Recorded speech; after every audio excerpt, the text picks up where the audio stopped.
20 sampai 30 Masih segitu. per bulan.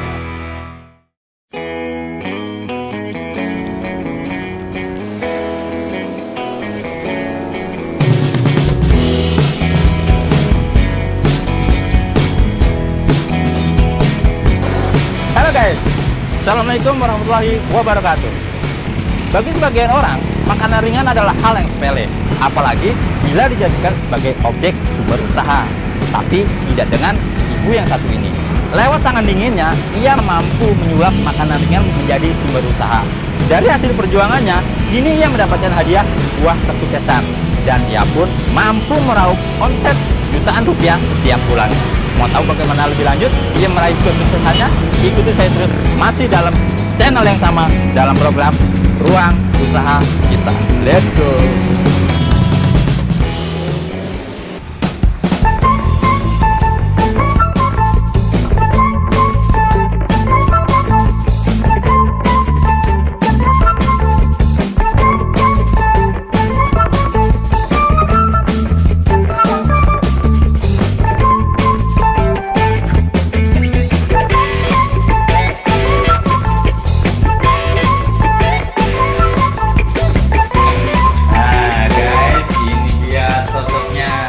Ibu Rulia Sari. Siapa yang nyangka lewat ide-ide kreatifnya ini sebuah makanan ringan mampu ya sulap menjadi sumber usaha yang kini sekarang lebih berkembang. Mau tahu bagaimana perjalanan usahanya? Saya mau tanya langsung kepada ibu nih. Bu, awal mula punya ide kreatif untuk membuat makanan ringan seperti ini menjadi sumber usaha itu apa sih Bu ya? Awal mulanya itu kan kakak saya dari Bandung itu kan pesan untuk bantuin bikin orderan lebaran. Ya. Kita bikin itu 200 kilo dulu pesanannya gitu kan. Terus saya bikin di Depok dibantu sama tetangga-tetangga. Itu kan akhirnya bikin dan dikirim ke Bandung. Terus setelah itu kan tidak ada kegiatan lagi. Nah dari situ baru muncul, kenapa nggak bikin aja di Depok terus-terusan dipasarin di Depok. Nah, mau tahu produknya seperti apa sih sehingga dia bisa memperluas jaringan atau usahanya semakin besar? Yuk, Bu, boleh kita ini?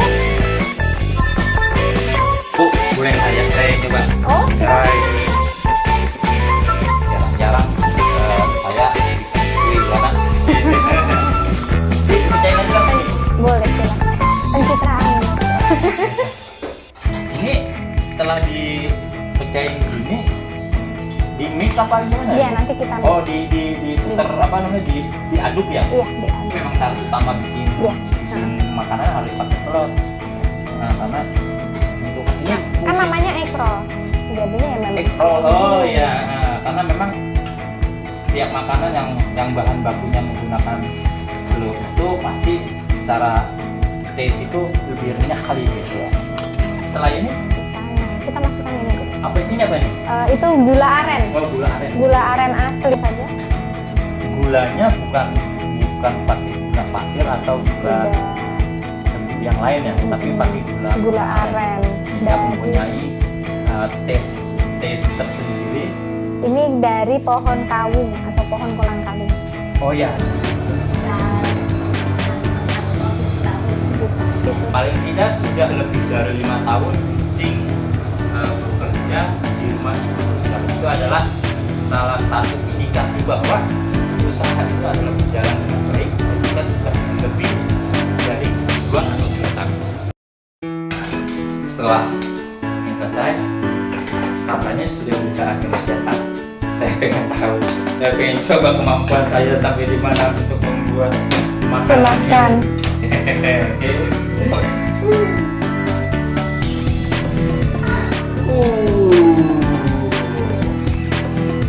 Ini adonan yang siap Cetak. dicetak. Jadi ini adalah cetakan dan di dalamnya itu ternyata ada profil, ada gambar. Nah, tuh. Jadi nggak cuma sekedar cetakan aja, tapi ada motif. Oke, nah sekarang saya mau coba nih.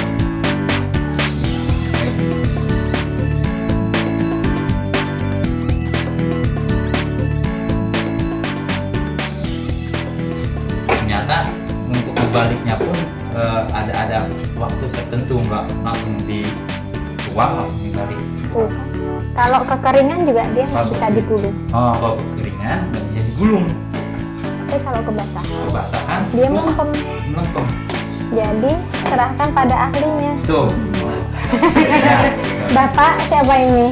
Bapak Dedi. Bapak Dedi. Oke. Ahlinya ya. Oh, udah sepertinya. Oke. Coba baliknya udah belum? Udah ya. Udah, oke. Gulung Belum gimana ini? dari depan. Ini gini ya. Ya, Lipat. lipat Oh, lagi. lamain di sini. Wah, ini sepertinya bisa jadi tim pro ini. Wow, amazing bro. Lihat. Cabut, Cabutnya gimana? cabut salah satu. Salah satu. Terus ini tutup di depan. Nah, Wow.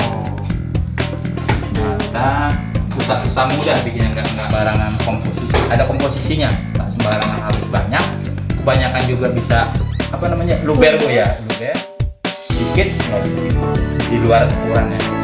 Jadi baiknya saya serahkan kepada ahlinya. Salah satu karyawan dari kita. Mbak Novi, Oh, silakan. ini dia ahlinya.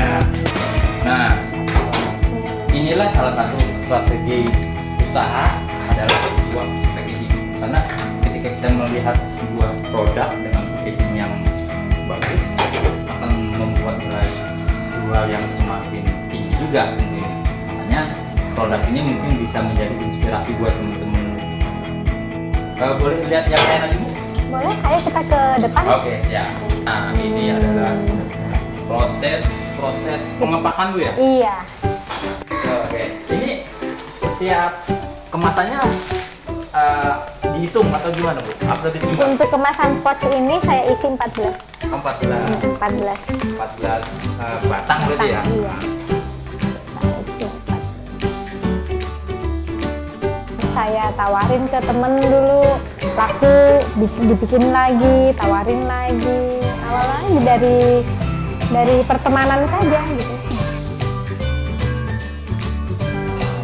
Awal mulanya saya coba ke pasar, tawarin ke toko yang ada di pasar, toko kue kering gitu. Mereka menerima, jadi setiap sebulan sekali saya kirim. Makin lama ya berkembang sampai saya sekarang ada sekitar 50 toko dan rumah makan. Dulu modal awal sekali itu 50.000. Tahun 2008. Perlu digarisbawahi bahwa memang untuk memulai sebuah usaha itu nggak mesti harus yang besar, nggak mesti harus punya modal banyak, tapi ide kreatif, ketekunan, dan semangat pastinya bu ya. Iya. Kita mau masukin ke toko-toko itu sering ditolak gitu.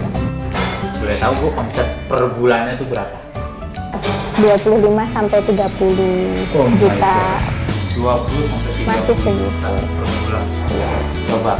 Makin banyak toko, omset makin banyak lagi. Akhirnya ya sekarang banyak, malah justru berbalik, banyak toko-toko online dan toko ini yang sudah minta dikirim. Ini singkong, egg roll singkong. Jadi kita nggak usah perlu makan nasi, udah kenyang. Oh, salah satu tagline dari Kota Depok adalah One day no rice. One day no rice. Usaha itu harus dimulai ya, bukan dinanti-nanti, bukan dipikirkan saja, tapi harus dijalankan dan kita harus fokus. Oke guys, ternyata bukan suatu hal yang besar untuk menjadikan sebuah usaha itu menjadi besar, tapi hal yang kecil itu bisa kita menghargai dan benar-benar mampu menjalaninya, pasti kita akan meraih sukses. Sekian dulu episode kali ini, semoga tayangan ini bisa menjadi inspirasi buat kita semua. Tetap ikuti saya karena saya akan terus memberikan informasi tentang usaha yang ada di sekitar kita. Tetap di ruang usaha